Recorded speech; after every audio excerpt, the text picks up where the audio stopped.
இன்னைக்கு நம்ம பார்க்கக்கூடிய பெரும்பாலான முஸ்லிம்கள் பெயர்தாமி முஸ்லிம்களாக மட்டும்தான் இந்த உலகத்தில் வாழ்ந்து கொண்டிருக்கிறார்கள்.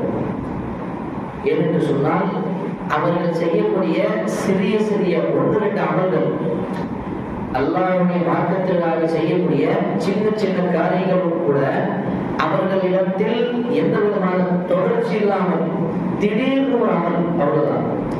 அது திடீர்னு மேல போகும், அதுக்கப்புறம் அந்த காரியமே அந்த வாழ்க்கையில் நடக்காது. அப்படிதான் இருக்கும். உதாரணத்துக்கு பார்க்க போனா ரமலானுடைய மாதம் வரும், அப்போ முஸ்லிம்களோட நிலைமை அப்படியே ஆப்போசிட்டா மாறிடும். ரமலானுடைய நிலைமை வந்தபோது முஸ்லிம்களுடைய நிலைமை எப்படி மாறிடும் சொன்னா, பள்ளிவாசல்கள் நிரம்பிவிடும்.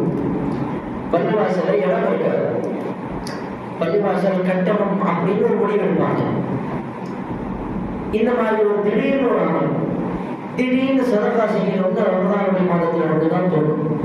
நல்லா பயம் பண்ணுவாங்க. திடீர்னு நமக்கு மௌத்தும் ஒரு பயம் வந்துருச்சு அப்படின்னு சொன்னா அந்த நேரத்தில் திடீர்னு கையில் இருக்கக்கூடிய ஜேபில் இருக்கக்கூடிய 500 ரூபாயும் 100 ரூபாயும் எடுத்து போய் கொடுக்கும், அவ்வளவுதான்.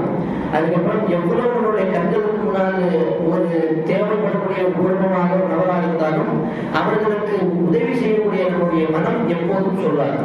ஏன்? ஏன்னா நம்மளுடைய அமல்கள் எல்லாம் திடீர்னு வரும், திடீர்னு போயிடும், அவ்வளவுதான்.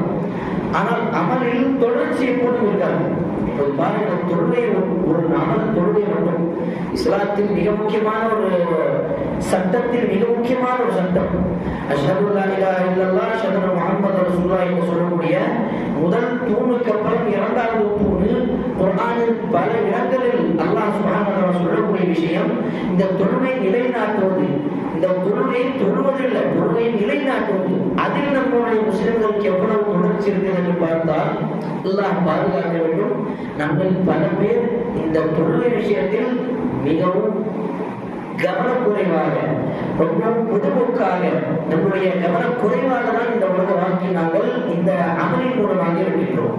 இப்படிதான் நம்முடைய வாழ்க்கை கிடைக்கின்றது. அப்போ எந்த விதமான ஒரு அமலின் நமக்கு தொடர்ச்சி கிடையாது. பெரும்பாலான உலக விஷயத்தில் எப்படிதான் நமக்கு கோபம் வரும். பொதுவாக ஒரு நபர் வியாபாரத்தை தொடங்குதான்னு வச்சுக்கோங்களேன்.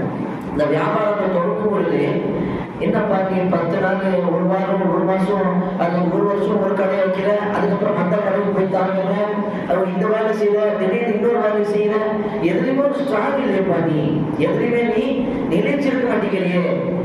எதை பார்த்து எதை நம்பி உனக்கு நான் காசு கொடுக்கறது, எதை நம்பி நான் நம்பிக்கை வைக்கிறது அப்படின்னு உலக விஷயத்தை நம்ம கேட்போம். எந்த நம்பிக்கை வச்சு உனக்கு நான் கொடுக்கறது பணம் அப்படின்னு கேட்போம். ஏன்? அவர்